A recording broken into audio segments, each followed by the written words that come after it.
Pallikkara panchayat 4ാം ward UDF സ്ഥാനാർത്ഥി ഗുരുതരമായ നിയമവിരുദ്ധം നടത്തിയ ആളാണ്.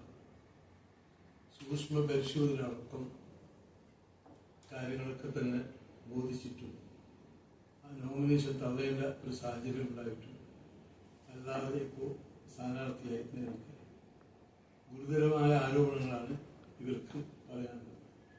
അതുകൊണ്ട് പള്ളിക്കര പഞ്ചായത്ത് INL കമ്മിറ്റിയാണ് ഇപ്പോൾ ഈ പത്രസമ്മേളനം ജില്ലാ സെക്രട്ടറിയുടെ സാന്നിധ്യത്തിൽ വിളിച്ചിരുത്തിയിട്ടുള്ളത്. ഈ കാര്യങ്ങളെക്കുറിച്ച് സംസാരിക്കുന്നത് പഞ്ചായത്ത് ജനറൽ സെക്രട്ടറി മൊയ്തു അത്താറാണ്. കാര്യങ്ങൾ വളരെ ഗൗരവമായി എടുത്തിട്ട് സൂക്ഷ്മ പരിശോധന ദിവസത്തിൽ ഞങ്ങൾ അവിടെ അവതരിപ്പിച്ചിരുന്നു. ഈ സ്ഥാനാർത്ഥി എന്ന് പറയുന്നത് മുമ്പ് ഒരു പ്രാവശ്യം പള്ളിക്കര പഞ്ചായത്ത് ബോർഡിലേക്ക് മത്സരിക്കുകയും വിജയിക്കുകയും ചെയ്ത ആളാണ്. രണ്ടാമത്തെ പ്രാവശ്യം ബ്ലോക്ക് പഞ്ചായത്തിലേക്ക് മത്സരിച്ച് വിജയിച്ച ആളാണ്. ഈ 2 സ്ഥാനങ്ങൾ കൊണ്ടുവന്നിരിക്കെ ആ സ്ഥാനങ്ങൾ പണയം വെച്ച പോലെ അവര് പല നിയമവിരുദ്ധമായി പല കാര്യങ്ങളും ചെയ്തിരിക്കുകയാണ്. ഒരു ബാങ്ക് തട്ടിപ്പുമായി ബന്ധപ്പെട്ടാണ് കൂടുതലുള്ളത്. അവര് കുടുംബശ്രീ അംഗമാണ്. ആ കുടുംബശ്രീയിൽ പല ആളുകളെ ഉപയോഗിച്ച് 10-50 ലക്ഷം രൂപയോളം ബാങ്കിൽ നിന്നും വായ്പ എടുത്ത് തട്ടിപ്പ് നടത്തിയ ആളാണ്. അതുപോലെ തന്നെ ലൈഫ് മിഷനിൽ വീട് ഉണ്ടാക്കാൻ വേണ്ടി 2017-18 കാലത്തിൽ ലൈഫ് മിഷനിൽ അപേക്ഷിക്കുകയും ആരുടെയോ സ്ഥലം കാണിച്ചു, ആരും തന്നെ അറിയില്ല, ആരുടെയോ സ്ഥലം കാണിച്ചിട്ട് അവിടെ തട്ടിപ്പടത്തി ഉദ്യോഗസ്ഥന്മാരെ അനുകൂലിച്ചു. അവരുമായി കൂടിച്ചേർന്ന് ആരുടെയോ സ്ഥലം കാണിച്ച് പൈസ 4 ലക്ഷം രൂപ പാസ്സാക്കുകയും 400 സ്ക്വയർ ഫീറ്റിന്റെ വീട് പാസ്സാക്കുകയും ചെയ്തു. അതിന്റെ ഭാഗമായി അന്ന് 50,000 രൂപ അവിടുന്ന് അഡ്വാൻസായി കൈപ്പറ്റി. ആ കൈപ്പറ്റിയ വിവരം കഴിഞ്ഞ തെരഞ്ഞെടുപ്പ് സമയത്ത് ബ്ലോക്ക് പഞ്ചായത്തിൽ മത്സരിക്കുമ്പോൾ ഞാൻ ആ സ്കൂട്ടിങ്ങിൽ പോവുകയും ഞാൻ പഞ്ചായത്ത് സെക്രട്ടറി നല്ല സ്കൂട്ടിങ്ങിൽ പോവുകയും അവിടെ അവതരിപ്പിക്കുകയും ചെയ്തു. അപ്പൊ അവര് ഉദ്യോഗസ്ഥന്മാർ അന്ന് അവർക്ക് സപ്പോർട്ട് ചെയ്ത് എനിക്ക് തന്ന വിവരം അവളുടെ പേരിലല്ല എടുത്തത്, അവന്റെ പേരിലാണ്, അതുകൊണ്ട് ഒന്നും ചെയ്യാൻ പറ്റില്ല എന്നാണ്. ഇപ്പൊ ഞാൻ നോക്കുമ്പോ അവളുടെ ആണുങ്ങളുടെ പേരിൽ കിട്ടില്ല, ഈ വീട് കിട്ടുന്നത് പെണ്ണുങ്ങളുടെ പേരിലാണ്. അന്ന് അവർ 2 കൂടിയിട്ടാണ്, ഭാര്യയും ഭർത്താവും കൂടിയിട്ടാണ് 50,000 രൂപ എടുത്തത്. അതിനുശേഷം ഇപ്പൊ അവര് വീണ്ടും വെക്കുകയാണ്. ആ 50,000 കൂടിയിട്ട് ബാക്കി പൈസ 3 ലക്ഷം രൂപയോളം അവർ പറ്റി. ഏകദേശം 1500 സ്ക്വയർ ഫീറ്റിന്റെ 1200 സ്ക്വയർ ഫീറ്റിന്റെ വീടാണ് തറയിട്ടുള്ളത്. ഉദ്യോഗസ്ഥന്മാർ വരുമ്പോ അതിന്റെ തറയുടെ ബാക്കി ഭാഗങ്ങളെല്ലാം മൂടിക്കെട്ടിയാണ് തട്ടിപ്പറന്നത്. ഒരു പഞ്ചായത്ത് ജനപ്രതിനിധി എന്ന നിലയിൽ ഇങ്ങനത്തെ തട്ടിപ്പ് നടത്തുമ്പോൾ ബാക്കിയുള്ളവര് നടത്തുന്നതിനെ കുറിച്ചിട്ട് പറയാനുള്ളത്. ഇതാണ് വിഷയം. പിന്നെ പല ബാങ്കുകളിൽ നിന്നായി അവർക്ക് വക്കീലിനോട് ശർക്കം വന്നിട്ടും അവരത് പിന്നെ അവിടെ നാമനിർദ്ദേശ പത്രികയിൽ ഉൾപ്പെടുത്തിയില്ല. നാമനിർദ്ദേശ പത്രികയുടെ കോപ്പി എന്റെ കയ്യിലുണ്ട്, ഞാൻ കോപ്പി എടുത്തിരുന്നു. അവർക്ക് 2 ബാങ്കിൽ നിന്ന് 6 ആൾ വന്നിട്ടുണ്ട്, അതിൽ ചേർത്തിട്ടില്ല. അതുപോലെ തന്നെ പല പ്രശ്നങ്ങളും അത് പ്രമാണം ഞങ്ങൾ റിട്ടേണിംഗ് ഓഫീസറായ അവിടെ റിട്ടേണിംഗ് ഓഫീസർ അവതരിപ്പിക്കുകയും അതുപോലെ തന്നെ ജില്ലാ കളക്ടർക്കും അതുപോലെ തന്നെ പിന്നെ ജില്ലയുടെ കുടുംബശ്രീ മിഷനിലേക്കും പരാതി കൊടുത്തു. ലൈഫിന്റെ വീട് 2017-18 നിലവാണ്. ലൈഫിന്റെ വീടിന് 4 ലക്ഷം രൂപ പാസ്സാക്കിയെടുത്തത്. അതെ, 4 ലക്ഷം രൂപ അന്ന് പാസ്സാക്കിയതാണ്. 2017-18 അവർ ബ്ലോക്ക് പഞ്ചായത്ത് മെമ്പറായിരിക്കുമ്പോൾ അല്ല, അന്ന് ഗ്രാമപഞ്ചായത്ത് മെമ്പറായി. പഞ്ചായത്ത് മെമ്പർ അവരെ വാർഡ് തന്നെയാണ്. അന്ന് അവരെ വാർഡിൽ തന്നെ ആയിരുന്നു. വേറെ സ്ഥലം കാണിച്ചിട്ട് അവരെ വാർഡിൽ തന്നെ ആയിരുന്നു. വേറെ സ്ഥലം കാണിച്ചിട്ട് പിന്നെ ഈ ഇവര് വീട് കെട്ടിയ സ്ഥലത്താണ്. വീട് കെട്ടിയില്ല. അല്ല ഇപ്പൊ നിങ്ങൾ 1500 ഇപ്പൊ കിട്ടിയത് വേറെ സ്ഥലം എടുത്തിട്ടാണ്. ഇപ്പോഴാണ് തുടങ്ങിയത് പണി. ഇപ്പാണ് പണി തുടങ്ങിയത്. പണി തുടങ്ങിയ 2000. അല്ല ഈ 4 ലക്ഷം രൂപ എങ്ങനെ ഇപ്പൊ പഞ്ചായത്ത് ബോർഡ് എങ്ങനെ പാസ്സാക്കിയത്? എങ്ങനെ സ്വാധീനം ചോദ്യത്തിൽ പാസ്സാക്കിയതാണ്. കാരണം ഓരോ ഘട്ടത്തിലല്ലേ പൈസ കൊടുക്കുള്ളൂ. അതെ, 4 ലക്ഷം പാസ്സാക്കിയെങ്കിൽ 50,000 മാത്രമേ കൊടുത്തിട്ടുള്ളൂ. ആദ്യം 40,000 മാത്രമേ കൊടുത്തിട്ടുള്ളൂ.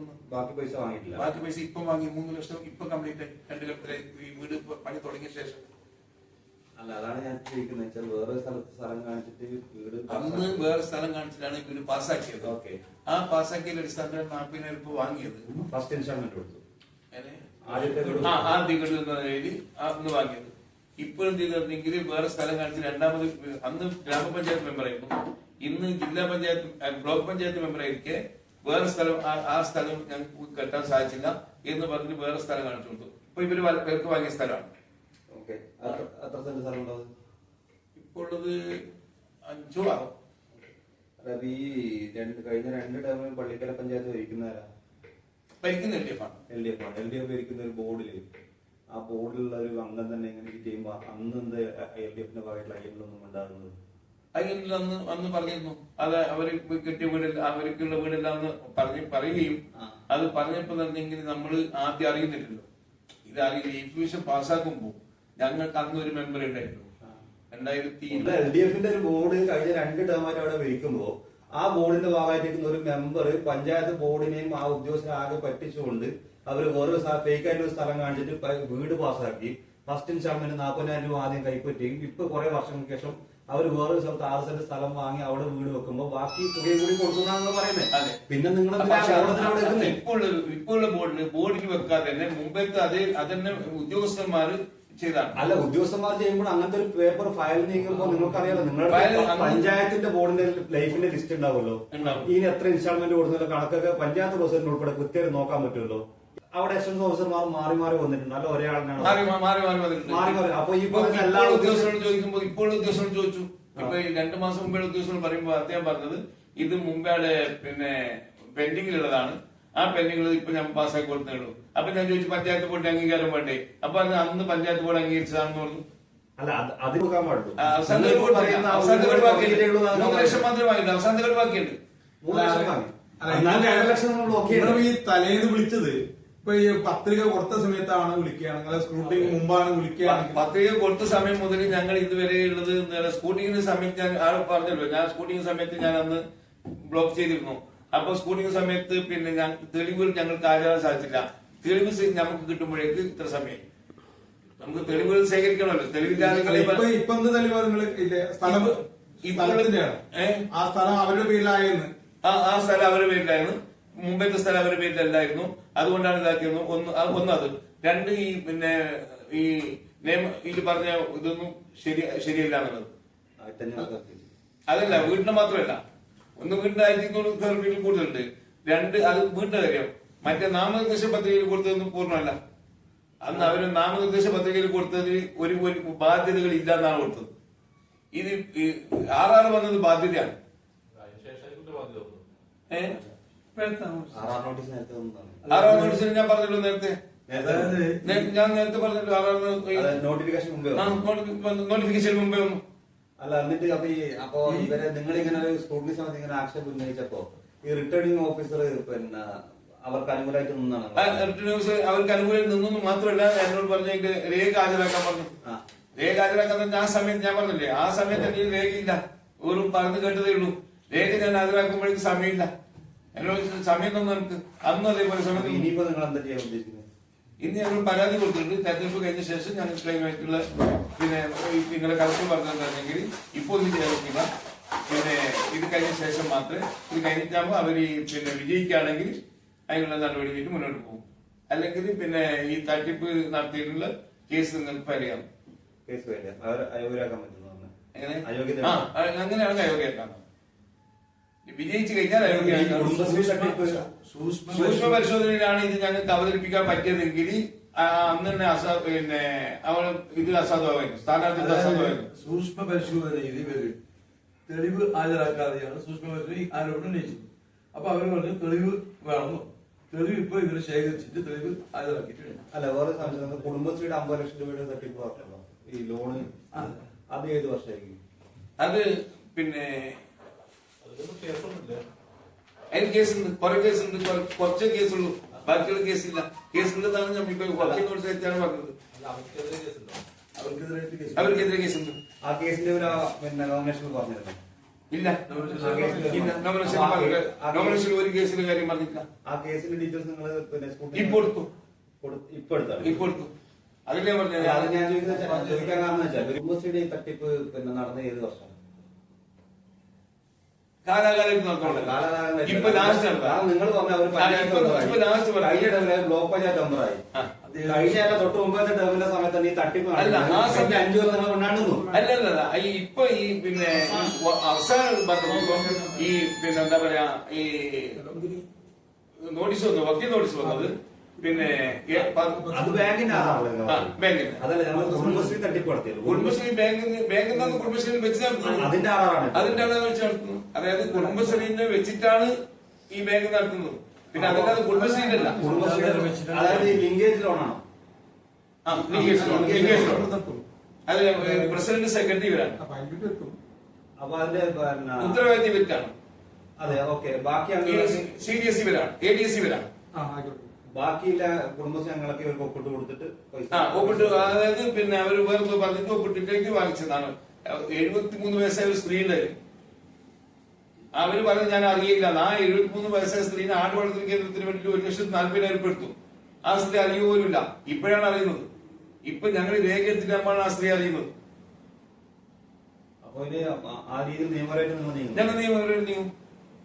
ഇത് ഈ പറഞ്ഞ ഒരു മത്സരിക്കുന്ന വാർഡ് UDF ജയിക്കുന്ന വാർഡാണ് LDF കഴിഞ്ഞ LDF ജയിച്ച വാർഡ്. കഴിഞ്ഞ തെരഞ്ഞെടുപ്പ്, കഴിഞ്ഞ പഞ്ചായത്ത് തെരഞ്ഞെടുപ്പിൽ ഞങ്ങൾ ഈ മാറ്റം വന്നപ്പോ LDF-നാണോ സാധ്യത അല്ല UDF-നാണോ? സാധ്യതയുണ്ട്. LDF-നാണ്. അല്ല, ഞങ്ങള് പക്ഷെ നിയമപരമായിട്ട് നീങ്ങും.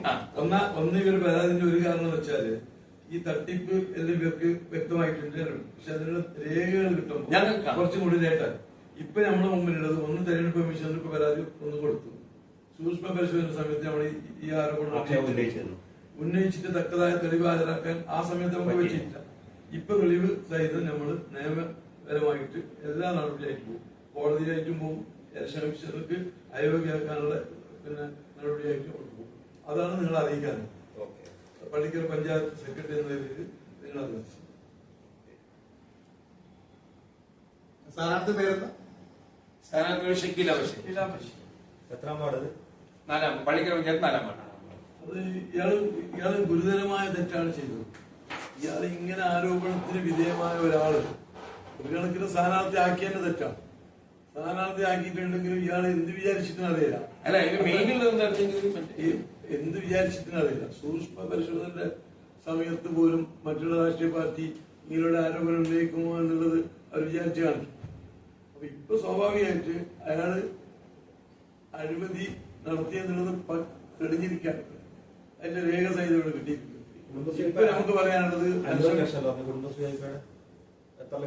ഒരു ബാങ്ക് 20 ലക്ഷം, ഒരു ബാങ്ക് 10 ലക്ഷം, പിന്നെ ഒരു ബാങ്ക് 20 ലക്ഷം. പിന്നെ അവര് ഒന്നും നിയമ നടപടിക്ക് പോയി. ഇപ്പോഴും നമ്മൾ പറയുന്നത് അയാള് യോഗ്യനല്ല സ്ഥാനാർത്ഥിക്ക്. 2 ബാങ്കിന്റെ ആണ് RR വന്നിട്ടില്ല അല്ലേ? ഒരു ബാങ്കിന്റെ 6 2 ബാങ്കില്, ഒരു ബാങ്കിന് എല്ലാത്തിനും വന്നില്ല. അവർ പേഴ്സായിട്ട് എടുത്ത ലോണുണ്ട്. അവര് പേഴ്സായിട്ട് എടുത്ത ലോണും 6 ഇട്ടിട്ടുണ്ട്. പിന്നെ ആൾ ജാമ്യത്തിൽ കൊടുത്തിട്ടുണ്ട്. കുടുംബശ്രീ കമ്മീഷനും കൊടുത്തിട്ടുണ്ട്. അത് പിന്നെ അല്ല, കളക്ടർ പറഞ്ഞത് ഞങ്ങൾ തന്നെ ഫോർവേഡ് ചെയ്യുന്നത്, ഇവര് ഫോർവേഡ് ചെയ്യുന്നത്. കോപ്പി ഇലക്ഷൻ കമ്മീഷന് കൊടുക്കാൻ വേണ്ടിയിട്ടുണ്ട്. പക്ഷേ കളക്ടർ പറഞ്ഞ് ഞാനത് ഫോർവേഡ് ചെയ്യാം.